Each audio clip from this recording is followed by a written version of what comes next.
States are beginning to relax restrictions amid the coronavirus pandemic, even though many scientists and health officials worry that it is too soon. But Florida is one of the states giving the green light for beaches to reopen. Take a look. Open once again, crowded with people, not social distancing. Parts of North Carolina and California are also reopening beaches with more restrictions.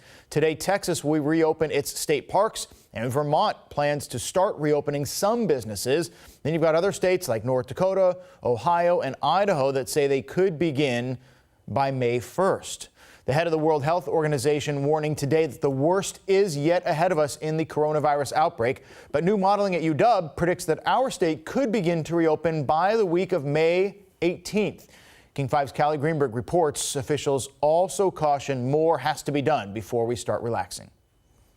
As businesses sit closed here in West Seattle, new models from UW show that they might be able to start reopening a month from now. The models looked at each and every individual state, and some states, they say, can start opening as early as May 4th. Others will have to wait until after June 8th to begin limiting those social distancing guidelines. But here in Washington state, we sit in the middle. They're estimating the week of May 18th is when we might be able to start reopening.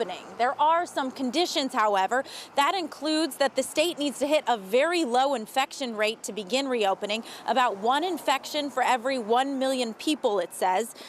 The research from UW also says relaxing social distancing is possible with containment strategies like widely implemented testing, contact tracing, and isolation of confirmed cases, as well as restricting large gatherings. Now, there's been a lot of discussion nationwide about growing the capacity to test people in the United States. In fact, Sunday, President Trump announced he would invoke the Defense Production Act to force some businesses to begin creating swabs to increase that testing capacity, because public health experts are saying in the U.S. we need to double, possibly triple the capacity for coronavirus tests before we can start reopening the economy. But if that can happen, these UW models are estimating May 18th could be the week that businesses can begin reopening.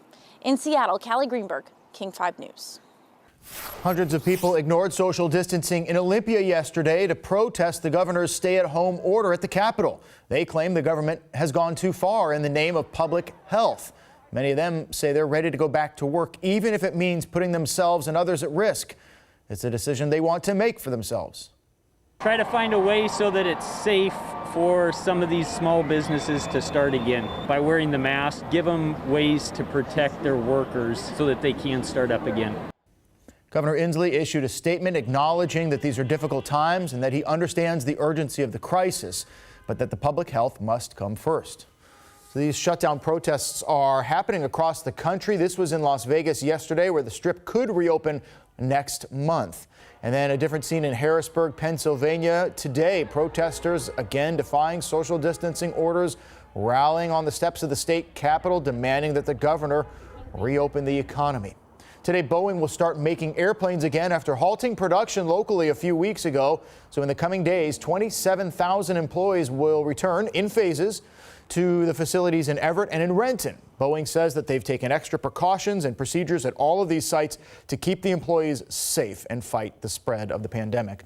A lot of people are frustrated with the state's new unemployment website, saying it's been just too slow. It was offline most of Saturday to upgrade the system. And the Employee Security Department says they are seeing up to 500,000 page views per hour. Since Saturday evening, they say they've been triaging and addressing issues as they arise. Meantime, the state is hiring 500 more people to handle the thousands of additional unemployment claims coming in. Just last week alone, Washington State had 585,000 claims. The tsunami of new applications. We anticipate that we are going to have hundreds of thousands of Washingtonians be able to access these benefits. More people are now considered eligible for unemployment assistance. Independent contractors, gig workers like musicians, some part-time workers were previously denied state benefits, but now if you fit that category or some of those, you can apply for federal unemployment assistance benefits. And if you'd like more information or have any questions about the process, text the word unemployment to us at 206 448-4545, and we'll send you a link to the resources on our website. If you cannot pay your utility or phone bill this month, you won't have to worry about them being disconnected. That's part of a new proclamation signed by Governor Inslee. Utility and landline phone providers are also not allowed to refuse to reconnect your service. Those companies are prevented from charging late fees or fee to reconnect service. The proclamation only applies to residential customers, and it's effective through May 4th.